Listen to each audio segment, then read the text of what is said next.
ফের একসঙ্গে তাহসান মিথিলা। দেশের সবিজ অঙ্গনে জনপ্রিয় জুটি ছিলেন তাহসান খান ও রাফিয়া রশিদ মিথিলা। 2007 সালে বিয়ের পর আচমকাই 2017 সালে নিজেদের বিচ্ছেদের খবর দেন এই দম্পতি। তাদের সেই বিচ্ছেদের খবর হৃদয়ে রক্তক্ষরণ ঘটায় ভক্তদের।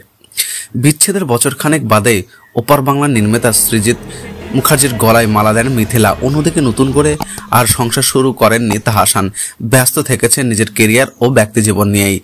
এরই মধ্যে বছর দুয়েক আগে একটি ই-কমার্স প্রতিষ্ঠানে লাইভ প্রোগ্রামে হাজির হন তাহসান মিথিলা। তাদেরকে একসঙ্গে দেখে চমকে যান ভক্তরা। এরপর আর এক ফ্রেমে দেখা মেলেনি এই দুই তারকার।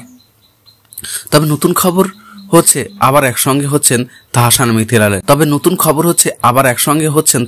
মিথিলা। তবে রিয়েল লাইফে নয়, রিয়েল লাইফে একটি ওয়েব সিরিজে অভিনয় করেছেন এই জুটি। 7 পর্বের এই সিরিজটির নাম বাজিন। নির্মাণ করেছেন মাটির পূজার দেশ খ্যাত নির্মাতা আরিফুল রহমান। জানা গেছে ওয়েব সিরিজটির কিছু ধাপের শুটিং হয়ে গেছে। একটি 4 স্টার মানের হোটেলে মাস দুয়েক আগে হয়েছে শুটিং। তাহসান মিথিলা ছাড়াও সিরিজে অভিনয় করছেন বেশ কয়েকজন তারকা অভিনয় শিল্পী।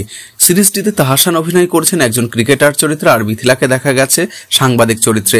তাহসান মিথিলার বাজি নির্মাণ করা হচ্ছে দেশীয় একটি ওটিটি প্ল্যাটফর্মে। বছরেই মুক্তি পেতে পারে সিরিজটি। তবে এসব নিয়ে নির্মাতা অভিনয় শিল্পী কেউই মুখ খোলেননি। সময় মতো বিস্তারিত জানবেন বলে জানিয়েছেন তারা।